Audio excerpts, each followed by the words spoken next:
আসসালামু আলাইকুম আরহামতুল্লাহি বারাকাতুহু। শুভ দুপুর প্রিয় বন্ধুগণ, আশা করি সবাই ভালো আছেন। আপনাদের দোয়ায় আল্লাহর রহমতে আমিও ভালো আছি। কষ্ট লাগে, আফসোস হয়, যখন মনে বেশি কষ্ট হয় তখন অনলাইনে আসি। কেন, আমি এমনই একজন মানুষ, অন্যায়টাকে সহ্য করতে পারি না, কিন্তু কিছু করতেও পারি না, কারণ অসহায় মানুষ আমরা। আজকাল আমাদের দেশের রাজনীতি এমন এক নোংরা পর্যায়ে চলে গেছে, ভাবতে অবাক লাগে।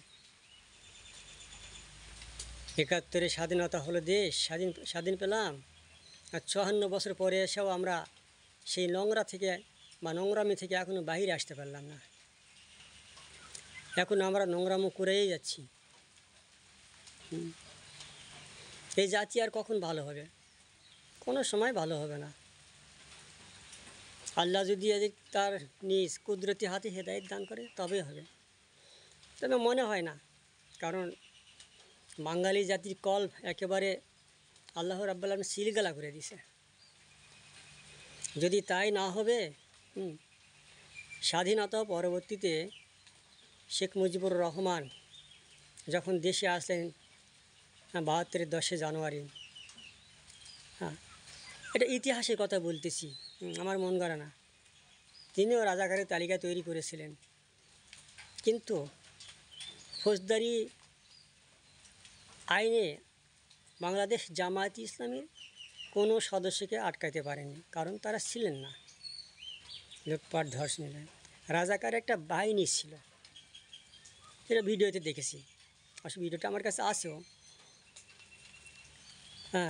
তো স্বাধীনতা এত বছর পরে এসেও আমরা এই 25-এ এসেও আমরা ওই নোংরা রাজনীতি ধরে আছি, রাজাকার। এই চিন্তা একটা বড় হয় না যে অনেক পরে বহু দেশ আছে, তারা স্বাধীনতা অর্জন করে কত উন্নতির পথে চলে গেছে। দেখ না, পার্শ্ববর্তী দেশ আফগানিস্তান, বিশ্ব ব্যাংকে তাদের 1 টাকাও ঋণ নেই, তারা কত সুন্দরভাবে জীবনযাপন করতেছে। আর আমরা ওই রাজাকার, ওই আলবাদর এইগুলি নিয়ে পড়ে আসি, যেগুলো খুবই খারাপ। দেখেন না, 2019-এ এসে আবার ওই একই অবস্থা করলো শেখ হাসিনা।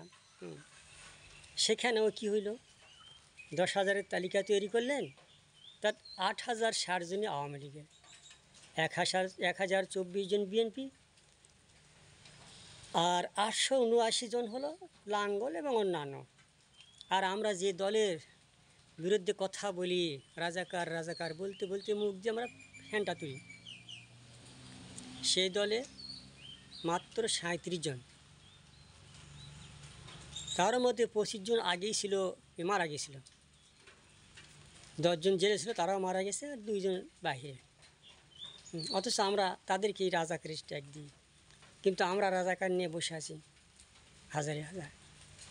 তাহলে এই কথাটা, ওই যে গ্রামে একটা প্রবাদ আছে যে ঝাঁঝরে সোঁসকে বলতেছে যে তোর পাছা ছিদ্র, অথচ ঝাঁঝরে লক্ষ লক্ষ ছিদ্র। কথাগুলো সত্যি হাস্যকর এবং কষ্টদায়ক। ঠিক যেমন আমি যদি উপর দিকে থুতু ছাড়ি, সে থুতু কিন্তু আমার গায়ে এসে পড়বে। তাই আমাদের রাজনীতিবিদদের উচিত, কথাবার্তা যে যেটাই বলুক একটু সংযতভাবে বলা উচিত। কালকে একটা ভিডিওতে দেখলাম হাবিবুল নবী সোহেল নাকি, তিনি বলতেছেন হাস্যকর, মানে হাসির ছলে, ঠাট্টা বিদ্রুপের ছলে, যে জামাতও এখন সংস্কার চায়। কেন যাবে না? জামাত দেশেরই। জামাতের যেগুলো নেতা আছে তারা তো সেই সময়ের না, এগুলো সব নতুন, এখনকার এই যুগের, এই প্রজন্মের। আর এই জামাতের ভূমিকা সবচেয়ে বেশি বাংলাদেশে একমাত্র অতন্ত প্রহরী বাংলাদেশ জামাতে ইসলাম। যাকে আমি অত প্রশংসা করবো না জামাতে, কারণ যেহেতু আমি বিএনপি করি, খোদ বিএনপি, 14 গোষ্ঠী জন্ম থেকে বিএনপি, এ পর্যন্ত যতগুলো ভোট আছে বিএনপির বাইরে যায়নি। তা আমরা যে যেটাই বলি, একটু সামঞ্জস্যভাবে কথা বলি, কারণ সবাই আমরা আজ আওয়ামী লীগ নিরুপায় আছে, তারা কি নাই, আমার বড় ভাই আওয়ামী লীগ করে, খোদ আওয়ামী লীগ, তাহলে কী আছে? তাই বলে বাংলাদেশে থাকবে না? আমার বাড়িতে নাই? আমরা সবাই এই দেশের নাগরিক। আমাদের মন মানসিকতা যদি পরিষ্কার হইতো, তাহলে আমাদের দেশ অনেক উন্নত হইতো। কিন্তু আমরা সব দলকানা হয়ে গেছি। যাক, আর কিছু বলবো না। তো আমরা যে যেটাই করি, কাদা সেরাছুরি না করে দেশের উন্নয়নে কাজ করি। ভালো থাকবেন সবাই। আসসালামু আলাইকুম।